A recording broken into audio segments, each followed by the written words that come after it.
अलीगढ़ के विधानसभा खैर में उपचुनाव होने वाले हैं। 4 लाख से ज्यादा मतदाता खैर विधानसभा में है। खैर की अगर बात कही जाए तो 28 अगस्त को उत्तर प्रदेश के मुख्यमंत्री योगी आदित्यनाथ के द्वारा शिरकत की थी। क्या आप अभी भी माता पिता बनने का सपना देख रहे हैं? अपोलो फर्टिलिटी के साथ अपने माता पिता बनने का सपना पूरा करें। मुफ्त परामर्श के लिए 9953975611 पर कॉल करें। करोड़ों रुपए की सौगात अलीगढ़ को दी। खेल मैदान विधानसभा खेल को देने की उनके द्वारा बात कही गई। अगर बात उपचुनाव की कही जाए तो खैर विधानसभा में असमंजस की स्थिति बनी हुई है। वजह है आरएलडी और भारतीय जनता पार्टी। आरएलडी के द्वारा लगातार विधानसभा खैर में चुनाव की तैयारी की जा रही है, लेकिन भारतीय जनता पार्टी उससे एक कदम आगे चल रही है। यही कारण है उत्तर प्रदेश के मुख्यमंत्री के द्वारा वहां एक जनसभा को संबोधित किया, तो वहीं अलीगढ़ के प्रभारी मंत्री के द्वारा मंच से लोगों को उपचुनाव में ज्यादा से ज्यादा वोट भारतीय जनता पार्टी को देने की बात कही।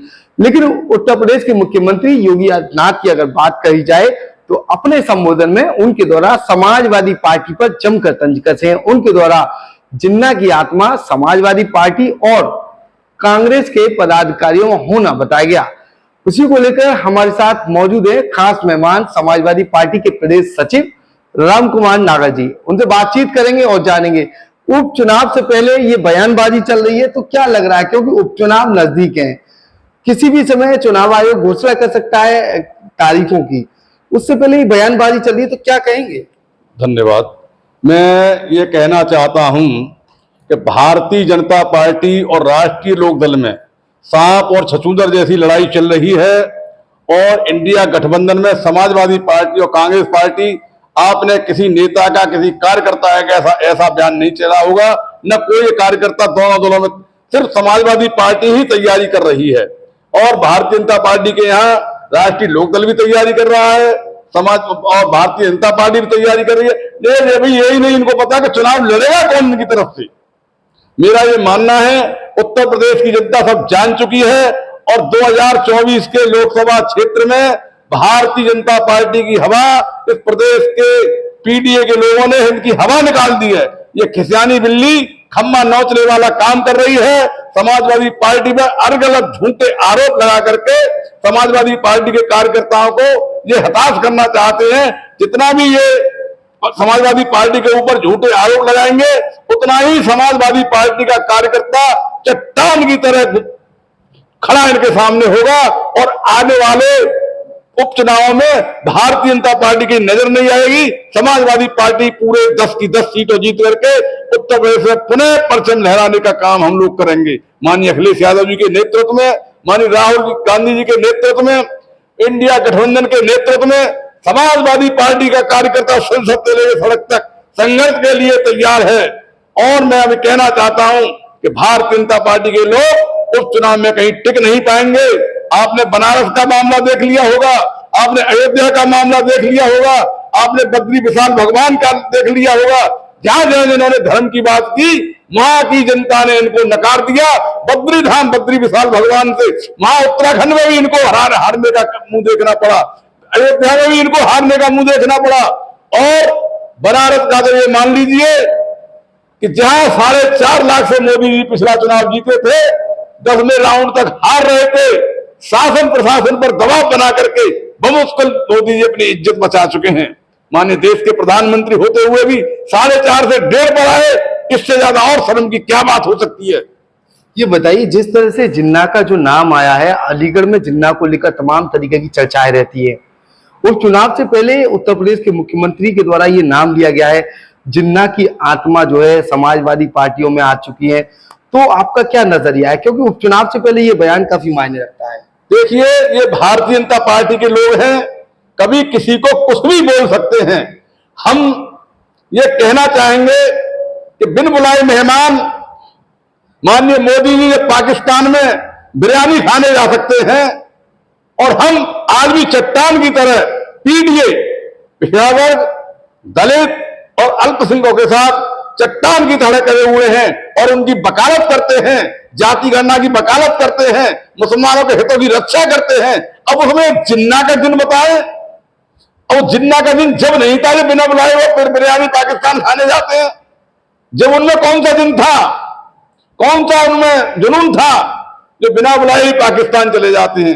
अगर हम पीडीए की बात करते हैं, दलितों की बात करते हैं, अल्पसंख्यकों की बात करते हैं, हमें जिन्ना का जिन बताया जाता है। अरे जिन्ना का जिन नहीं, हम भारत देश के नौजवान अपने अधिकारों के लिए सड़क से लेकर संसद तक संघर्ष के लिए खड़े हुए माननीय अखिलेश यादव जी के नेतृत्व में। क्या लग रहा है, क्योंकि उपचुनाव होने हैं, अभी तमाम जो चीजें सामने निकल कर आई, चुनाव से पहले लोकसभा चुनाव हुए, भारतीय जनता पार्टी बैकफुट पर नजर आई खैर विधानसभा में, तो अब क्या नजरिया रहेगा? क्योंकि समाजवादी पार्टी लगातार कैंपिंग कर रही है, लेकिन भारतीय जनता पार्टी को कम नहीं आंका जा सकता, क्योंकि तमाम विकास कार्य की सौगात जो है देश के यानी कि उत्तर प्रदेश के मुख्यमंत्री योगी आदित्यनाथ के द्वारा दी गई है। 700 करोड़ रुपए के लगभग की जो सौगात है, एक बड़ी सौगात है।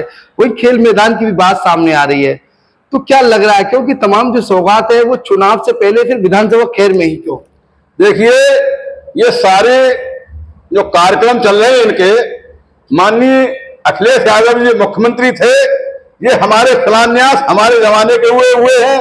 अब इनको ये हमारे कार्यों को थोड़ा सा पूरा करा के ये उन पर अपना पट्टा लिखाना चाहते हैं।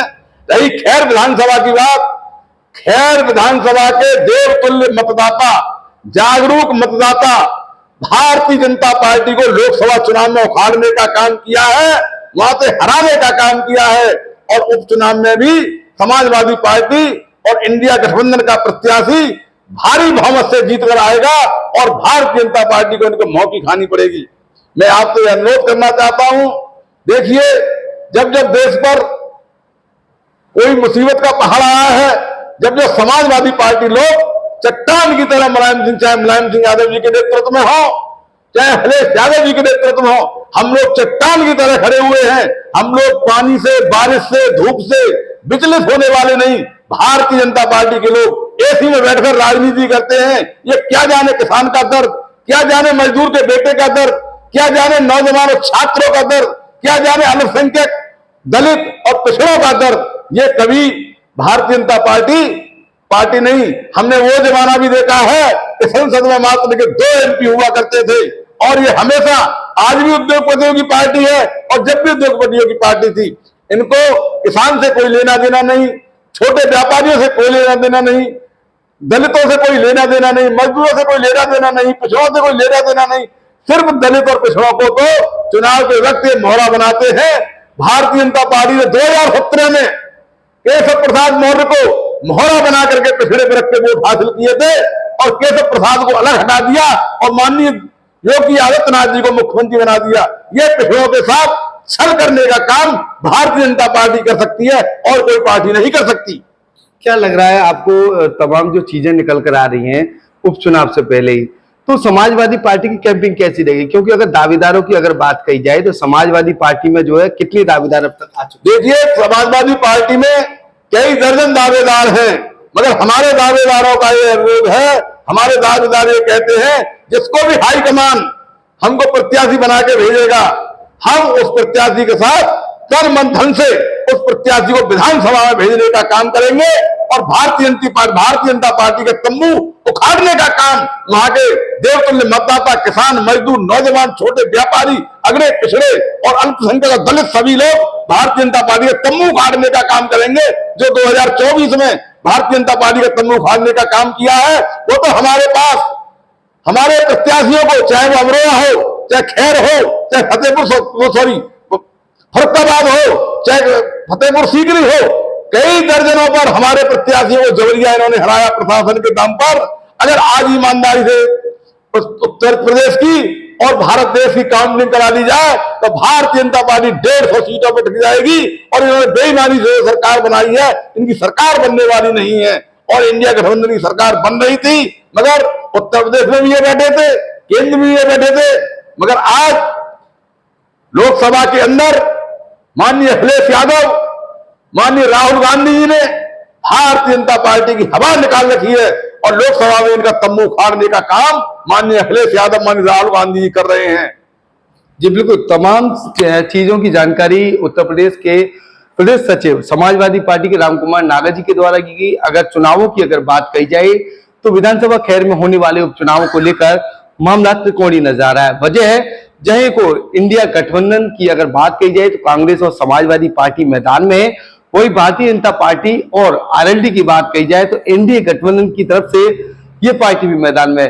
लेकिन आजाद समाज पार्टी की अगर बात की जाए तो आजाद समाज पार्टी को भी कम नहीं आंका जा सकता। आजाद समाज पार्टी के द्वारा खैर विधानसभा में हर हालत में ये सीट जीतने के दावे किए हैं, लेकिन समाजवादी पार्टी के प्रदेश सचिव का दावा है जहां पहले समाजवादी पार्टी लोकसभा चुनावों में इस विधानसभा से जीती थी, एक बार फिर वो यहां पर जीत का परचम लहराएगी। फिलहाल बयानबाजी की बात कही जाए तो उत्तर प्रदेश के मुख्यमंत्री योगी आदित्यनाथ के द्वारा जिन्ना की आत्मा समाजवादी पार्टी व कांग्रेस के पदाधिकारियों ने बताई थी, लेकिन उत्तर प्रदेश के समाजवादी पार्टी के सचिव यानी कि सपा के प्रदेश सचिव के द्वारा देश के प्रधानमंत्री नरेंद्र मोदी पर पाकिस्तान में जाकर बिरयानी खाने के आरोप लगाए हैं। तमाम तरह की बयानबाजी के चलते विधानसभा खैर का चुनाव काफी दिलचस्प होने वाला है।